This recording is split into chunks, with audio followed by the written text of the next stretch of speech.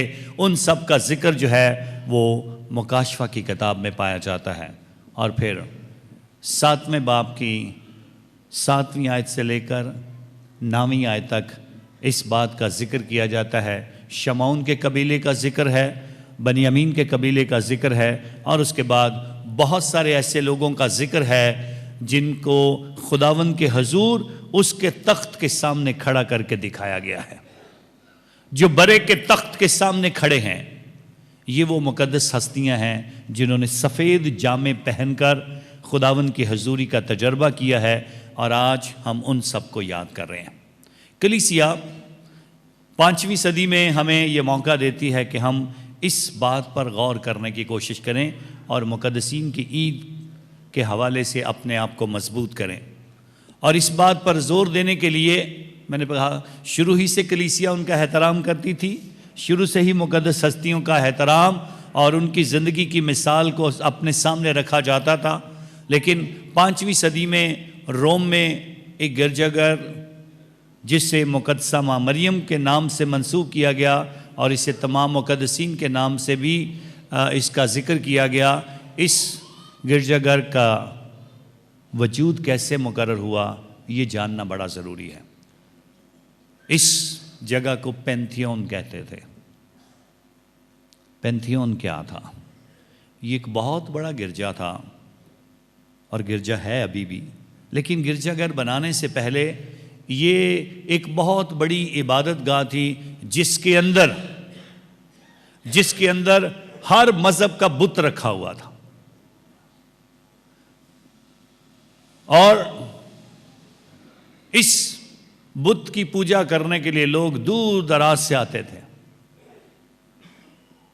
اور مقدس پولس رسول بھی اپنے خطوں کے دوران جب وہ روم میں جاتا ہے تو اس پینتھیون کے اس ہیکل میں داخل ہوتا ہے، اور وہاں کا ذکر پایا جاتا ہے کہ وہاں 99 بت تھے، اور ایک بت کی جگہ یا ایک جگہ کو خالی رکھا گیا۔ جو بتوں کے لیے جگہ بنائی گئی تھی وہاں ہر ایک کا اسٹیچو تھا، لیکن ایک جگہ خالی تھی۔ اور مقدس پولس رسول جب اپنی تعلیم دینے لگتا ہے، جب وہ بات کرنے لگتا ہے، جب وہ مسیح کا پرچار کرنے لگتا ہے، تو وہاں پر بیٹھے ہوئے غیر قوم لوگوں کو اس بات کے لیے تیار کرتا ہے کہ ارد گرد دیکھنے کی کوشش کرو، جو بھی جس دیوتا کو مانتا ہے ان کے یہاں پر مجسمے لگے ہوئے ہیں۔ ایک جگہ خالی ہے، اور وہ جگہ کس کی ہے اس کے متعلق بتانے کے لیے آج میں تمہارے پاس آیا ہوں۔ وہ ہستی جو اس ساری کائنات کو بنانے والی ہے، وہ ہستی جس نے سب کچھ خلق کیا ہے، وہ خدا جس نے ہم انسانوں کو تخلیق کیا ہے، وہ خدا جس نے سب کچھ بنایا ہے، اس کا مجسمہ بنانے کی ضرورت نہیں۔ میں اس کے متعلق بتانے کے لیے آیا ہوں کہ یہ جتنے مجسمے دیکھتے ہو، شاید یہ لوگوں میں طاقتور ہونے کی وجہ سے، شاید یہ قد و قامت میں بڑے ہونے کی وجہ سے، انہوں نے زمینی طور پر انسانوں کا طاقت سے مقابلہ کر کے شاید یہ جگہ اور مقام پایا کہ لوگوں نے انہیں خدا ماننا شروع کر دیا، لیکن ان کو بنانے والا بھی وہی ہے جس کے بارے میں تم نہیں جانتے ہو، اور اس کے بارے میں تم سے بات کرتا ہوں۔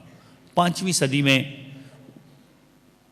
روم میں اسی جگہ کو خدا من یسوع مسیح کے نام کے لیے مخصوص کیا گیا، اسے خدا کی ہیکل قرار دیا گیا، اور مقدسہ ماں مریم کا گرجا گھر اور تمام مقدسین کا گرجا گھر کہہ کر اس کو پکارا گیا، جہاں پر غیر قوم اور مسیح ایماندار، یسوع مسیح پر ایمان لانے والے اور بپتسمہ پانے والے مسیح ایماندار خداوند کے حضور پیش ہوئے، اور اس طرح سے جب یہ گرجا گھر مخصوص ہو گیا تو اس کے بعد کہا گیا یہ کون ہیں جو مقدسین میں شامل ہوں گے؟ یہ سوال کیا جانے لگا کون ہے؟ تو پھر اعلان کیا گیا ہر ایک جو بپتسمہ یافتہ مسیح ہے وہ خدا کے حضور مقدسین کا درجہ پا سکتا ہے۔ اب ہم اگر غور کرنے کی کوشش کریں تو ہم یہ درجہ کیوں نہیں پاتے؟ بہت سارے مقدسین دنیا میں آئے، بہت سارے مقدسین کو کلیسیا نے مقدس قرار دیا، لیکن ہم سب بھی اسی لائن میں کھڑے ہیں جہاں پر ہمیں مقدس قرار دیا جائے۔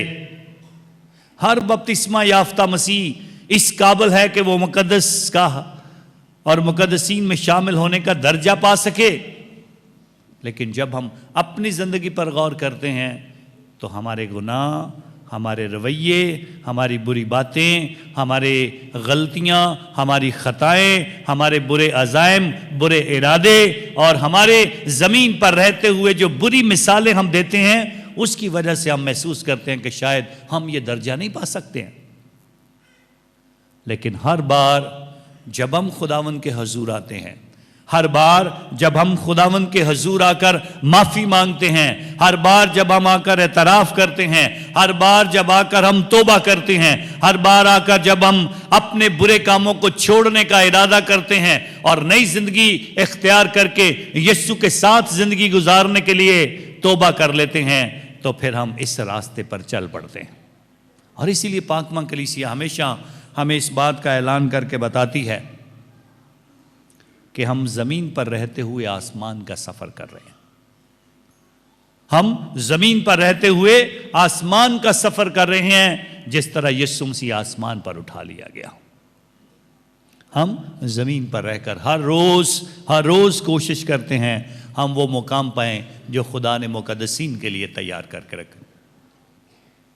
ذکر کیا گیا آج کی پہلی تلاوت میں، سفید جامے پہن کر تخت اور برے کے درمیان کھڑے ہیں۔ اب مکاشفہ کی کتاب میں سوال کیا جاتا ہے یہ کون ہیں جو سفید جامے پہن کر؟ بزرگوں کا ذکر کیا گیا، یہ بزرگ بڑے بڑے پیالے لے کر کھڑے ہیں اور سفید جامے پہن کر کھڑے ہیں۔ تو سوال کیا جاتا ہے یہ کون ہیں؟ تو جواب ملتا ہے یہ وہ ہیں جنہوں نے برے کے خون سے اپنے جاموں کو سفید کیا ہے۔ اب ہم سارے جانتے ہیں جب بھی کپڑے پر، سفید کپڑے پر خون کا نشان لگتا ہے تو جلدی سے لوگ کہتے ہیں اس سے پہلے کہ یہ نشان اس کے اوپر رہ جائے، اس نشان کو جب تک خون خشک نہیں ہوتا اس سے پہلے صاف کر لیں تو وہ صاف ہو جاتا ہے۔ لیکن اگر وہ سوکھ جائے تو اس کے بعد اس کا داغ ختم نہیں ہوتا ہے۔ تو پھر بتایا جاتا ہے یہ کون ہیں جنہوں نے برے کے خون سے اپنے جاموں کو سفید کیا ہے؟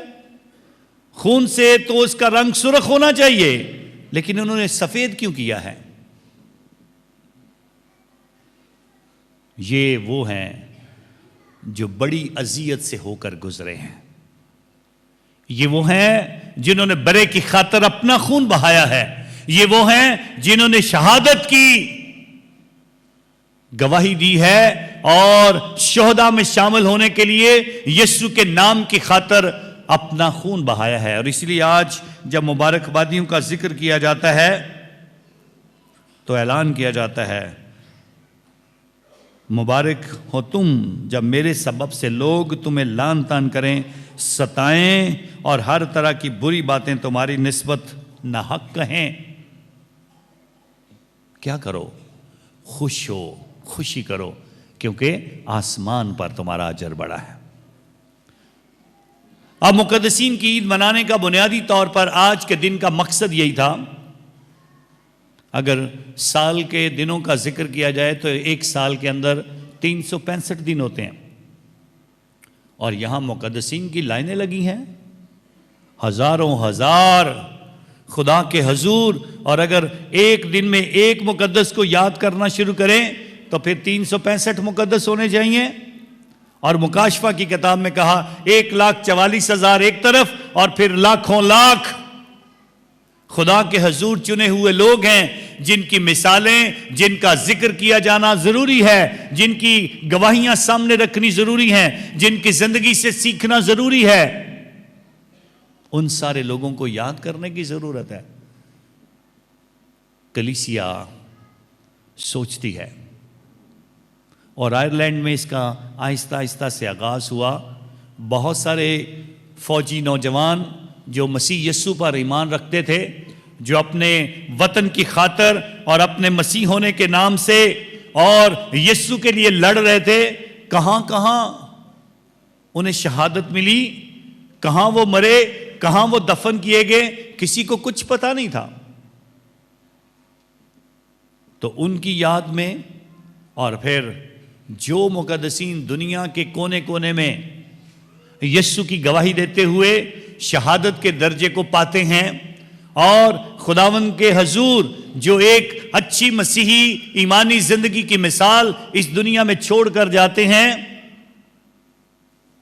تو ان سب کے لیے دعا کرنے کے لیے کلیسیا نے کہا شاید ایک دن کے لیے ایک مقدس کو یاد کرنا، اور پھر وہ تو صرف 365 ہوں گے، ایک ہی دن میں سب کو یاد کرنا بڑا ضروری ہے، تاکہ لوگ سمجھیں کہ یسوع مسیح کے ساتھ زندگی گزارنے کا مقصد کیا ہے۔ اور اس بات پر آج دوسری تلاوت میں بھی ذکر کیا گیا، اور ہم سب کو یہ رہنمائی عطا کی گئی۔ یہ ہم جانتے ہیں جب وہ ظاہر ہوگا تو ہم بھی اس کی مانند ہوں گے، کیونکہ ہم اسے ویسا ہی دیکھیں گے جیسا وہ ہے۔ اور جو کوئی اس سے یہ امید رکھتا ہے وہ اپنے آپ کو ویسا ہی پاک رکھتا ہے جیسا وہ پاک ہے۔ جس نے زمین پر رہ کر اپنے آپ کو پاک رکھا، گناہوں سے آزاد کیا، نیک زندگی گزاری، اچھی مثال مسیح ایمان کی دوسروں کے سامنے رکھی، تم بھی پاک ہو جیسا تمہارا خداوند پاک ہے۔ اور اس دنیا میں رہ کر ایک ایسی مسائل قائم کی، ان سب کے لیے خداوند کے حضور یہ زندگی کا یہ مقام، اور پھر کلیسیا سب نیک زندگی گزارنے والوں کو یہ فضل دینا چاہتی ہے اور بتانا چاہتی ہے، رہنمائی دینا چاہتی ہے کہ کیسے زندگی گزارنی ہے۔ لیکن کئی بار حالات اور واقعات ایسے محسوس ہوتے ہیں کہ جیسے ہم اس سے باہر نکل ہی نہیں سکتے ہیں۔ ہمارے اپنی یوحنا آباد کی مثال 15 مارچ 2015 جب آکاش نے یہاں پر دہشت گرد کو باہر روکا، وہ بھاگنا چاہتا، بھاگ سکتا تھا، جب کہ دہشت گرد نے اسے اپنی جیکٹ بھی دکھا دی اور کہا کہ اب میں اندر جاؤں گا، مجھے کوئی روک نہیں سکتا ہے، تو اس نے بڑی بہادری اور دلیری سے کہا یہ ہو نہیں سکتا کہ تو اندر جائے، اس سے پہلے ہی میں تجھے باہر روک لوں گا۔ اگر آکاش آج اپنا خون نہ بہاتا تو شاید ہم میں سے بہت سارے یہاں نہ ہوتے۔ یہ اس کی ایک ایمان کی خوبصورت مثال تھی کہ اس نے اس کو کہا کہ میں روکوں گا تجھے۔ پہلے تو شاید انسانی کمزوری اور میری آنکھیں دھوکہ کھا کر تجھے نہ پہچانتی تو جانے دیتا، لیکن اب میں تجھے اندر نہیں جانے دوں گا جب مجھے پتا ہے کہ تو کیا کرنے والا ہے۔ بہت سارے لوگوں کو شہید کرنے والا ہے، مارنے والا ہے، لیکن ان تک پہنچنے سے پہلے میں یہ شہادت کا درجہ پاؤں گا، میں یہ مقام حاصل کروں گا، میں یسوع کے لیے اپنی جان دوں گا۔ اس کے لیے بہادری کی اور ایمان کی ضرورت ہوتی ہے۔ اس کے لیے خدا کا جذبہ اور ایمان کی قوت اپنے اندر ہونا ضروری ہوتی ہے۔ جہاں سب کچھ سامنے نظر آ رہا ہو کہ موت میرے سامنے ہے اور مجھے یہ کہا جا رہا ہے میں موت اور ایمان میں سے چنوں، میں خدا پر ایمان کو چھوڑ دوں یا خدا پر ایمان رکھنے کی خاطر مجھے مرنا بھی پڑے تو مجھے اپنی جان قربان کرنی ہے۔ اور ایسی ہزاروں لاکھوں مثالیں ہیں، اور ہر ایماندار کو کہا جاتا ہے ایک ایسی اچھی مثال قائم کرو۔ اور اس لیے کہا گیا اگر تم امید رکھتے ہو کہ تم خدا کے ساتھ اور مقدسین میں داخل ہوگے تو پھر تم زمین پر بھی کوشش کرتے ہو، اور یہی کوشش لازمی ہے۔ ایک دفعہ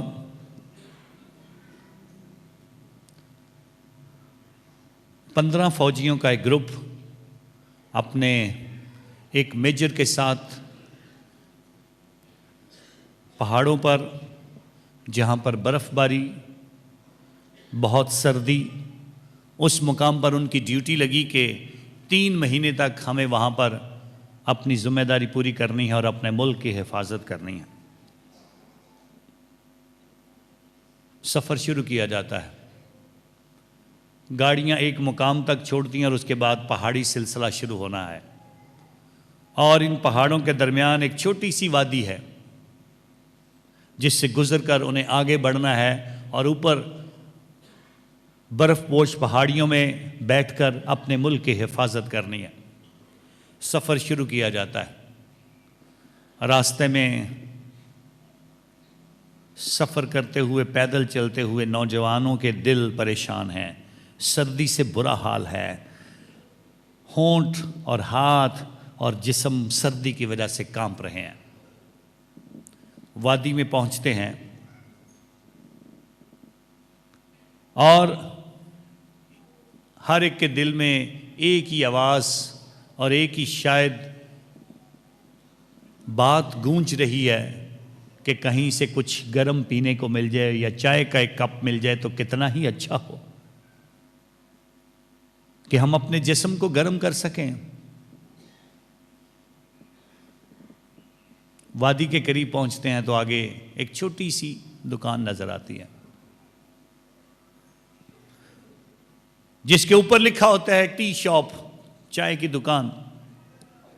اس کو دیکھ کر بڑے خوش ہوتے ہیں، دور سے وہ چائے کی دکان ہے، شاید وہاں سے تھوڑی سی چائے مل جائے اور جسم گرم ہو تاکہ ہم آگے کا سفر۔ وہاں پر پہنچتے ہیں تو دکان کے اوپر تالا لگا ہوا ہے۔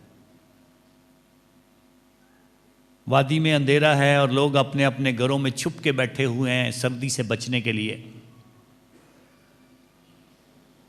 تو ان کا میجر دیکھتا ہے اور کہتا ہے، نوجوانوں بڑی مایوسی کی بات ہے، چائے کی دکان بند ہے، اس کو تالا لگا ہوا ہے، لیکن اچھی خبر یہ ہے کہ یہاں تم تھوڑے وقت کے لیے آرام کر سکتے ہو، کچھ وقت جو ہے وہ 2-3 گھنٹے تم آرام سے گزار سکتے ہو، ریسٹ کر لو، پھر آگے ہم اپنا سفر جاری رکھیں گے۔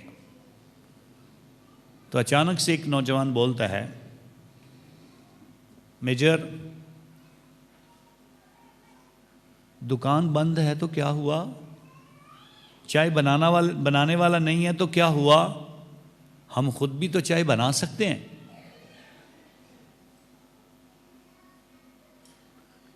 کمانڈر تھوڑی دیر تک سوچتا ہے، جو میجر ہے وہ سوچتا ہے،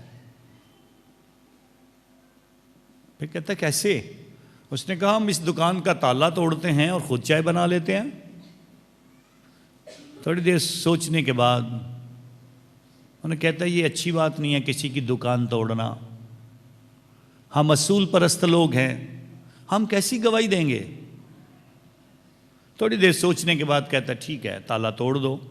وہ تالا توڑتے ہیں، وہاں چائے کا سارا سامان اس کے اندر موجود ہے، بناتے ہیں، بہت سارے بسکٹ اسے انہیں ملتے ہیں، وہ کھاتے ہیں۔ جب جانے لگتے ہیں تو کمانڈر اپنے ساتھیوں کو روکتا ہے اور کہتا ہے سنو، ہم نے اصول توڑا، تالا توڑا، اب ہم میں اور ڈاکوؤں میں فرق کیا رہ گیا؟ چائے ہم نے پی لی ہے، اب اس کو کس طرح سے جسٹیفائی کرو گے، کس طرح سے اس کا موازنہ کرو گے، کس طرح سے اس کو سمجھنے کی کوشش کرو گے؟ کہ چلے ہم ایک کام کر سکتے ہیں، ہم ایک کام کر سکتے ہیں، ڈاکوؤں میں اور ہم میں فرق نظر آئے، ہم جانے سے پہلے یہ 2000 روپیہ جہاں پر چینی رکھی ہوئی ہے اس کے قریب رکھ دیتے ہیں اور دکان کا دروازہ بند کر کے تالا جو ہے اس کے اندر لٹکا دیتے ہیں، چلے جاتے ہیں، اپنا سفر جاری رکھتے ہیں، اپنی منزل تک پہنچتے ہیں، 3 مہینے تک وہاں خدمت کرتے ہیں اور اپنی ذمہ داری پوری کرنے کے بعد جب واپس آ رہے ہوتے ہیں تو دوبارہ سے واپس جب اس وادی میں پہنچتے ہیں تو اس دن دکان کا مالک ایک بزرگ شخص وہاں پر کھڑا ہوتا ہے. وہ اس وادی میں 15 لوگوں کا آنا اپنے لیے بڑا خوش قسمتی کا سامان سمجھتا ہے کہ 15 لوگ آج میری دکان پر چائے پینے کے لیے آئے ہیں، گاہک آئے ہیں. تو ان کو بڑے اچھے طریقے سے خوشی کے ساتھ ملتا ہے، ان کو چائے پیش کرتا ہے، انہیں بسکٹ دیتا ہے. اور جب وہ چائے پی رہے ہیں تو کچھ لوگ اس بزرگ سے باتیں شروع کرتے ہیں، اور باتیں کرتے ہوئے اس سے سوال کرتے ہیں تیری زندگی کیسے گزرتی ہے؟ تو اس نے کہا زندگی خدا کا شکر ہے اچھی گزرتی ہے. میں خدا پر ایمان رکھتا ہوں، وہ ہر روز کچھ نہ کچھ میرے لیے کرتا ہے. میں غربت کی زندگی ضرور گزار رہا ہوں لیکن شکر ہے خدا کا. تو ایک نوجوان بولتا ہے کیسے خدا پر ایمان رکھتا ہے جو تجھے تیری غربت سے نہیں نکالتا ہے؟ کیسے خدا پر ایمان رکھتا ہے جو تجھے تیری غربت سے نہیں نکالتا ہے؟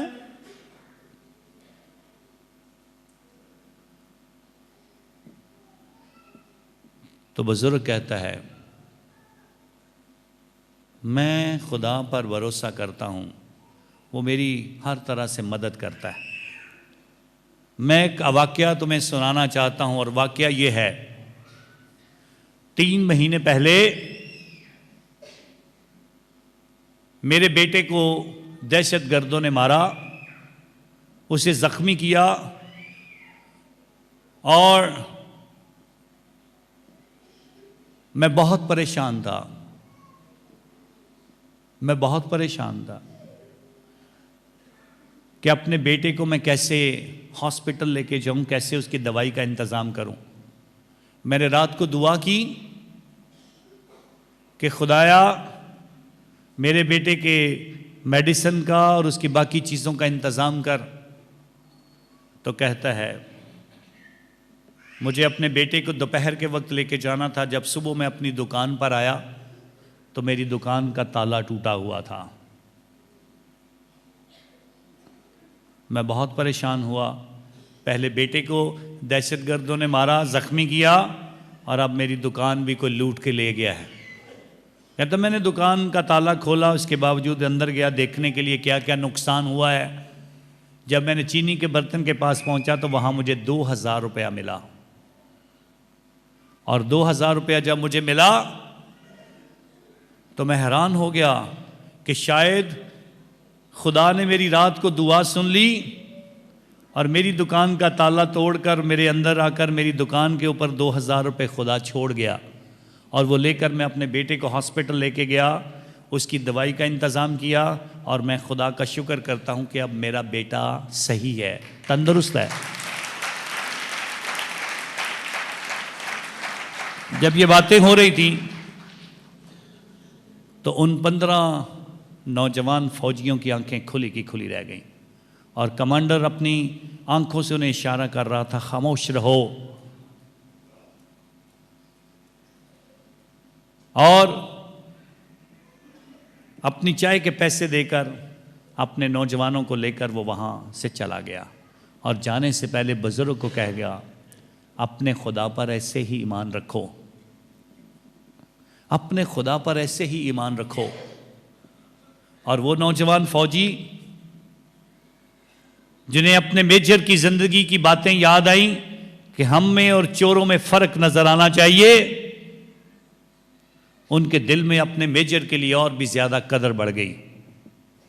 آج انجیل مقدس جب بات کرتی ہے پہاڑی واس کی کہ یسوع مسیح پہاڑ پر بیٹھ کر لوگوں کو بیابان میں تعلیم دیتا ہے اور انہیں بتانا چاہتا ہے زندگی تمہاری کیسی بھی ہے اس کے لیے کبھی گلے نہ کرو، کبھی رونا نہ شروع کر دو، بلکہ یہ بات یاد رکھو مبارک ہیں وہ جو روح کے غریب ہیں کیونکہ آسمان کی بادشاہی انہی کی ہے. مبارک ہیں وہ جو حلیم ہیں کیونکہ وہ زمین کے وارث ہوں گے. مبارک ہیں وہ جو غمگین ہیں کیونکہ وہ تسلی پائیں گے. مبارک ہیں وہ جو راستے کے بھوکے اور پیاسے ہیں کیونکہ وہ آسودہ ہوں گے۔ مبارک ہیں وہ جو رحم دل ہے کیونکہ ان پر رحم کیا جائے گا۔ مبارک ہیں وہ جو پاک دل ہے کیونکہ وہ خدا کو دیکھیں گے۔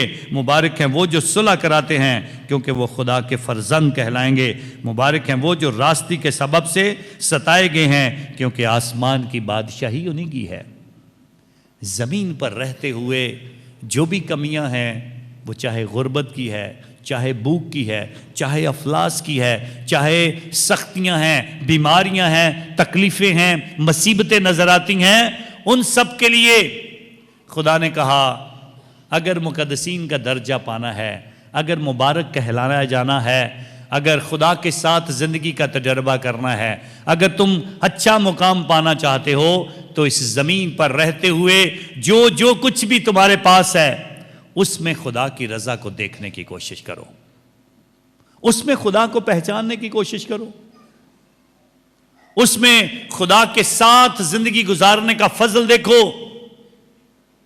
غربت، افلاس، ہماری گھر نہیں ہے، ہماری جاب نہیں ہے، ہماری اولاد نہیں ہے، ہماری بیماریاں جان نہیں چھوڑ رہی ہیں، یہ سارے گلے کرنے سے بہتر ہے ایک ایمان رکھو، دعا کرو اور خدا پر بھروسہ رکھو، اچھی امید رکھو۔ مقدسین دنیا میں ایسے ہی تھے جنہوں نے زمین پر رہتے ہوئے مصیبتوں کا سامنا کیا ہے، جنہوں نے یسوع کی خاطر اپنی زندگیاں تک اور خون تک بہا دیا ہے، پھر یہ مقام پایا ہے۔ ہماری غربت، ہماری پریشانیاں، ہمارا چھوٹا گھر، ہماری چھوٹی جاب، یہ ہمارے لیے ایمان میں رکاوٹ نہیں ہونی چاہیے۔ اور ہمیشہ مقدسین ہی وہ ہستیاں ہیں جنہوں نے زمین پر شاید ایک اعلیٰ اور شاندار زندگی اختیار نہیں کی ہے، بلکہ خداوند کے حضور ہمیشہ اس زندگی کے برے حالات کا تجربہ کر کے آنے والے وقت کے لیے خوشیوں کو دیکھنے کی کوشش کی ہے۔ یہ دیکھنا ہماری زندگی میں ضروری ہے، اس کا تجربہ کرنا ہماری زندگی میں ضروری ہے۔ مقدس اگسٹین خود جب نوجوان تھا، برے حالات میں، بری زندگی میں اور گناہگار ہوتے ہوئے جب اس نے یہ زندگی کا ایک وقت برائی میں گزار لیا تو جب یسوع کو پہچانا تو اس کے بعد یہ ایک ہی بات کی، اے خداوند کتنی دیر گزر گئی تو میں نے تجھے پہچانا ہی نہیں۔ یسوع تجھ تک آنے کے لیے میں نے کتنی دیر کر دی ہے، لیکن اس کے باوجود خدا نے اسے 39 سال کی عمر میں کاہن بنایا، پھر بشپ کے عہدے پر بھی فائز کیا، پھر مقدسین کا درجہ بھی دیا گیا، اس کے بعد ڈاکٹر آف دا چرچ کا بھی درجہ ملا۔ خداوند کے حضور جو نیک زندگیاں گزارتے ہیں ان کی زندگی کی قدر جو ہے وہ مسیح یسوع جانتا ہے، اور یہی بات ہمیں بتانے کی کوشش کی جاتی ہے۔ جس بھی مقام پر ہوں، اپنے مسیح ہونے، بپتسمہ یافتہ ہونے اور پاک اپنے آپ کو کرنے اور مقدسین کے درجے کی طرف دیکھنے اور آسمان ہمارا وطن ہے اس کی طرف ہماری آنکھیں ہمیشہ لگی رہنی چاہیے۔ یہ نیچے نیچے نیچے نیچے آنے اور اس کے بعد ایسے ایسے قبروں میں جانے کی بات نہیں ہے۔ ہمیشہ سر بلندی کے ساتھ عالم بالا کی چیزوں کی تلاش میں رہیں، خدا اور اس کی حضوری اور اس کی معموری کی تلاش میں رہیں۔ جب اس بات کو سمجھ لیں گے تو ہمیں آج کی سیدھ کا مطلب سمجھ آ جائے گا۔ ایک ہی دن میں سارے مقدسین، ایک ہی دن میں چھوٹی بڑی ہستیاں جن سے سیکھا جا سکتا ہے، ایک ہی دن میں ہر ایک